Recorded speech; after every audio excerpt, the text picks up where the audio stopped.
ओडिया भाषा रे ताहा ही संभव काई 26टा इंग्लिश अक्षर भितर सेमिति कोनोसी पद्यावली पर्यंत सृष्टि हेनी किंतु ओडिया भाषार स्वर वंशरे संपूर्ण भाव पद्यावली सृष्टि हे पारिछि पठार्थ पर्यंत पद्यावली सृष्टि हे पारिछि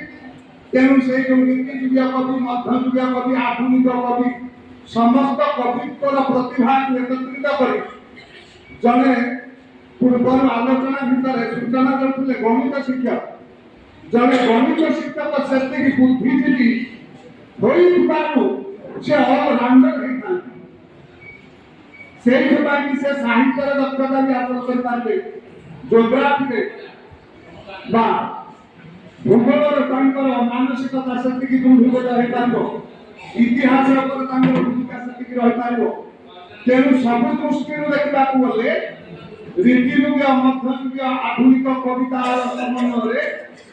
जहाँ गौरसा से संपर्क आज खुदुरा हे दादा हे तेणु प्रतिभा आज सम्मानित तेणु से प्रतिभा को बंचेवा हूँ समस्त ओडिशावासी धर्म जहाँ आम भाषा 1936 मसीहा एप्रिल मासरे दृष्टि पारा ना बंगला भाषा निजे भाषा